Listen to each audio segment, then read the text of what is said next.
నమస్తే, welcome to Suman TV. నేను మీ విష్ణు. ప్రస్తుతంతో పాటు సర్టిఫైడ్ ఫినాన్షియల్ ప్లానర్ శాంతిరాజ్ గారు ఉన్నారు. వారితో మాట్లాడదాం.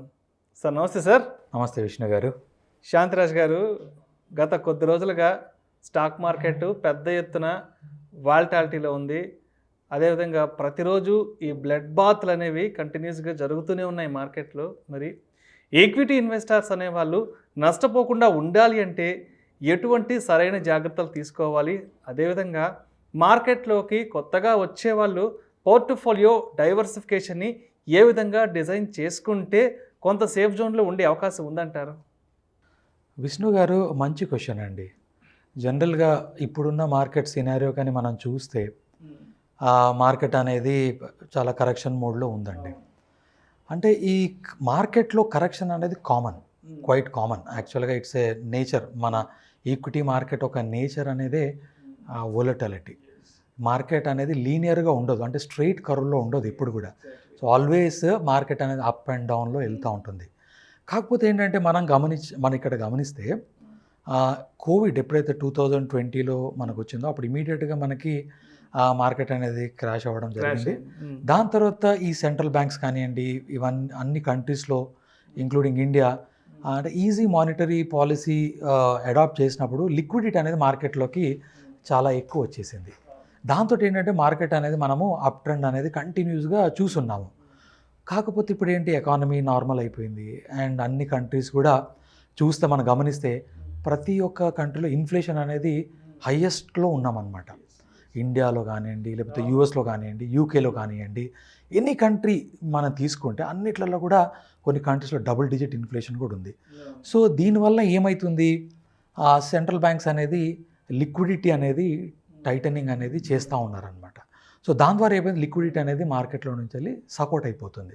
సో ఆబ్వియస్గా ఈ పరిణామం దీని ద్వారా ఏమవుతుంది, మార్కెట్ అనేది ఆటోమేటిక్గా కరెక్షన్ మోడ్లోకి వచ్చేసింది. అండ్ మనం జస్ట్ రీసెంట్ డేటా కానీ చూస్తే ఇండియాలో మనకి foreign portfolio investors almost all 3 lakh crores అనేది అంటే విత్డ్రా చేసేసారు, వెనక్కి వెళ్ళిపోయింది. ఎఫ్ఐఎస్. సో వీళ్ళందరూ ఏంటి ఇది ఇట్స్ అ కామన్ ఫెనామినా. యాక్చువల్గా ఇది మనం చూస్తూ ఉన్నాము. కానీ మనం ఏ జాగ్రత్తలు తీసుకోవాలి ఈ టైంలో? జనరల్గా ఫస్ట్ ఆఫ్ ఆల్ నేను చెప్పే ఫండమెంటల్ ప్రిన్సిపల్ ఒకటే విష్ణు గారు, ఈక్విటీలో ఇన్వెస్ట్ చేసేటప్పుడు మనము ఈ కరెక్షన్కి రెడీ ఉండాలి. అన్నిటికీ సిద్ధమై ఉండాలి. అంటే సిద్ధం అంటే ఏం లేదండి, ఈక్విటీ అసెట్ క్లాస్ ఒక నేచరే రిస్క్, అంటే వోలటిలిటీ. సో కాబట్టి నేను చెప్పే ఫండమెంటల్గా ఏంటంటే ఎవరైతే 5 to 7 years ఉంటుందో వారు మాత్రమే ఈక్విటీలో ఇన్వెస్ట్ చేయాలి. మేము ఇంతకుముందు కూడా చెప్పాము, లాంగ్ టర్మ్లో ఇన్వెస్ట్ చేసే వాళ్ళే ఈక్విటీకి రాండి. సెకండ్ ఏంటంటే, నాకు 20 to 30% ఒకవేళ మార్కెట్లో ఎరోజన్ అయితే నేను తట్టుకోగలుగుతున్నా. ఇది కూడా మనకి ఫండమెంటల్గా తెలుసుకోవాలి ఫస్ట్.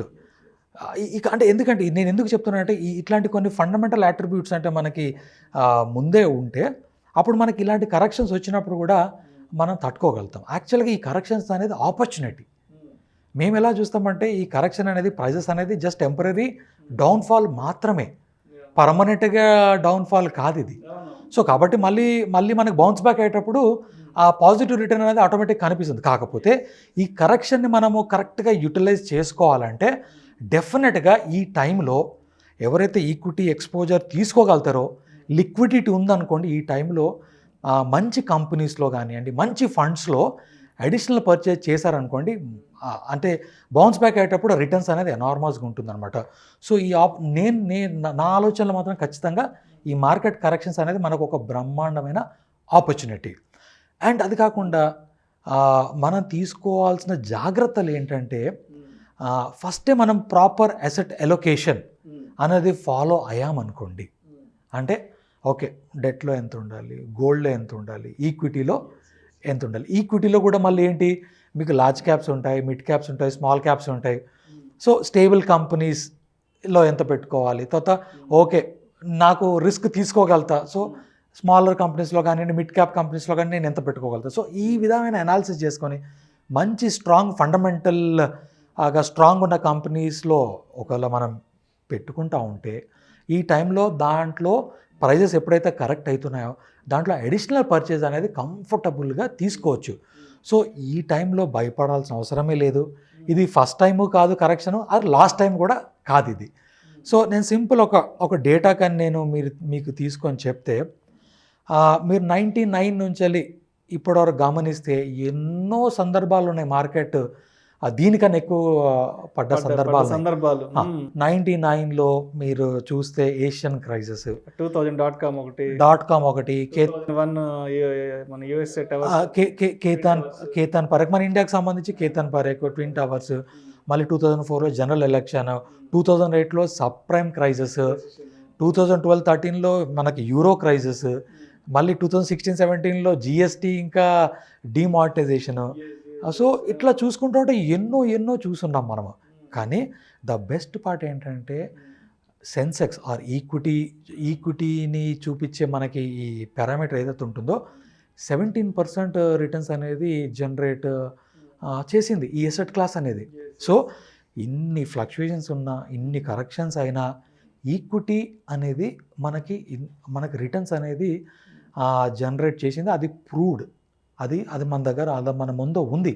కాకపోతే యాజ్ అన్ ఇన్వెస్టర్ కొత్తగా ఎవరైతే అంటే ఇన్వెస్ట్ చేస్తున్నారో వారికి డెఫినెట్గా ఈ టైంలో కొంచెం కన్సర్న్ ఉంటుందండి. ఎందుకంటే ఒక 2 years బ్యాక్ లేకపోతే 1 year back demat account, trading account open చేసేసి చాలామంది కొంచెం నాలెడ్జ్ పెంచుకొని ఇన్వెస్ట్ చేసినప్పుడు వాళ్ళకి ఆల్మోస్ట్ ఆల్ కరెక్ట్ వాళ్ళ స్టాక్స్ కానివ్వండి లేకపోతే ఫండ్స్ కానివ్వండి చాలా పడున్నాయి ఇప్పుడు. అంటే కొన్ని సందర్భాలలో 70% కూడా పడిపోయినాయి ఉన్నాయి. కాకపోతే వాళ్ళు తీసుకోవాల్సిన జాగ్రత్త ఏంటంటే ఇది ఒక కొత్త ఇన్వెస్టర్స్కి అయితే ఇది ఒక చెప్పాలంటే ఒక ఎక్స్పీరియన్స్, కానీ భయపడాల్సిన అవసరం లేదు. సో కంపల్సరీ మనం ఏంటంటే పిచ్లో ఉండాలి. ఇప్పుడు రాహుల్ ద్రావిడ్ లేదంటే మన ఎవరైనా క్రికెట్ ప్లేయర్ 100 runs కొట్టాలంటే పిచ్లో ఉండాలి ఫస్ట్. సో కాబట్టి ఈక్విటీ మార్కెట్ ఈ కరెక్షన్లో భయపడిపోయి వాల్యూస్ తగ్గిపోయి ఇదేంటి అనే భయం కన్నా ఫస్ట్గా మనం మార్కెట్లో ఉండి మనం ఎంత రిస్క్ తీసుకోగలుగుతామో, మనం ఒకవేళ ఈ కరెక్షన్ వచ్చినా కూడా స్టేబుల్గా ఉండగలుగుతామా, ఫైనాన్షియల్గా స్టేబుల్ ఉండగలుగుతామా, ఇమోషనల్గా స్టేబుల్గా ఉండగలుగుతామా, ఇవన్నీ మనకి అట్రిబ్యూట్స్ అనేది ఇప్పుడు బయటకు వస్తాయి. సో కాబట్టి ఇదొక అంటే ఒక లర్నింగ్ ఎక్స్పీరియన్స్ లాగా తీసుకొని మంచి స్టాక్స్లో ఈ టైంలో కూడా మనం ఇన్వెస్ట్ డిస్కౌంట్లో వస్తుంది. కంపల్సరీగా అంటే ఇన్వెస్ట్ చేసుకోవడానికి ఆస్కారం అనేది ఉంటుందన్నమాట. సో మనకి హిస్టరీ చెప్తుంది యాక్చువల్గా ఈక్విటీ అనేది ఎవ్రీ 4.5 yearsకి డబుల్ అయితే వస్తుంది. కాకపోతే ఎవరికది కొంత లాంగ్ టర్మ్, అట్లీస్ట్ ఒక 5 to 7 years టైం ఫ్రేమ్ ఉండి ఇన్వెస్ట్ చేసుకుంటే బాగుంటుంది. అండ్ మెయిన్గా చూడాల్సింది ఏంటి అసెట్ అలొకేషన్. అసెట్ అలొకేషన్లో ఈక్విటీ అసెట్ అలొకేషన్ మనం చేసినప్పుడు దాంట్లో కూడా లార్జ్ క్యాప్స్లో, మిడ్ క్యాప్స్లో, స్మాల్ క్యాప్స్లో ఎలా ఉండాలి. అండ్ మెయిన్గా పేషెన్స్. ద బిగ్గెస్ట్ అసెట్ ఏంటంటే ఈ ఇన్వెస్టర్కి, ఈక్విటీ ఇన్వెస్టర్కి ఉండాల్సింది పేషెన్స్. షార్ట్ టర్మ్ కాకుండా ఖచ్చితంగా కొంత ఆ పేషెన్స్ ఉండి మార్కెట్ కరెక్ట్ అయినా కూడా అది ఆపర్చునిటీ కింద మనం తీసుకుంటే డెఫినెట్గా మీకు లాభం అనేది ఫ్యూచర్లో మీరు చూడొచ్చు కంపల్సరీగా. విష్ణు గారు, ఈక్విటీ రిటర్న్స్ అనేది మనం కానీ హిస్టరీ కానీ చూసుకుంటే ఈక్విటీ రిటర్న్స్ అనేది ఎప్పుడు కూడా నామినల్ జీడిపి కన్నా రిటర్న్స్ ఎక్కువ ఉంటాయండి. నామినల్ జీడిపి అంటే ఏంటి?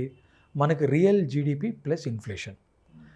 నేను కొంత హిస్టరీ చెప్తానండి. ఇప్పుడు 1981 నుంచి వెళ్ళి 1990 ఎవ్రీ డీకేడ్ 10 years గ్యాప్లో మనం చూసుకుంటే 1981 to 1990 మనకి రియల్ జీడిపి అనేది అరౌండ్ 6%, 7% ఉంది. ఇన్ఫ్లేషన్ కూడా సేమ్ దరిదాపుగా 7% అలా ఉండే. సో నామినల్ జీడిపి అనేది 14% మనం చూసాం. అలా ఎవ్రీ డీకేడ్ 10 years గ్యాప్ తీసుకుంటే ఎవ్రీ 10 years చూసుకుంటే ఎప్పుడు కూడా మన నామినల్ జీడిపి అనేది 14%, 13%, 14% అట్లా మనం చూస్తున్నాము. ఎప్పుడు కూడా ఆ 10 years టైం ఫ్రేమ్లో ఎప్పుడు తీసుకున్నా కూడా ఈక్విటీ రిటర్న్స్ అనేది ఆ నామినల్ జీడిపి కన్నా ఎప్పుడు రిటర్న్స్ ఎక్కువే ఉన్నాయి. సో కాబట్టి ఫండమెంటల్గా కానీ మనం అనాలిసిస్ చేస్తే ఈక్విటీలో ఇన్వెస్ట్ చేసేవాళ్ళు డెఫినెట్గా ఈ బిజినెస్ అంటే అండర్లయింగ్ బిజినెస్ గ్రోత్తో పాటు మన ఎకానమిక్ గ్రోత్ కూడా దాంట్లో మనకి వస్తుందన్నమాట. అంటే 14% అబోవ్ రిటర్న్స్ వచ్చే ఛాన్స్ అనేది ఈక్విటీలో ఉంటుంది డెఫినెట్గా. సో ఈ ఇయర్ కూడా ఈ లేటెస్ట్గా 2010 నుంచి చూసుకొని ఇప్పుడు చూసుకున్నా కూడా ఇన్ఫ్లేషన్ యావరేజ్గా 6%, 7% ఉన్నా, మన జీడిపి గ్రోత్ అరౌండ్ రియల్ 7%, 6%, 7% ఉన్నా, అరౌండ్ 13 to 14% మనము నామినల్ జీడిపి గ్రోత్ చూస్తున్నాము. సో కాబట్టి ఈక్విటీ అనేది ఎప్పుడూ దీన్ని సర్పాస్ చేస్తుంది.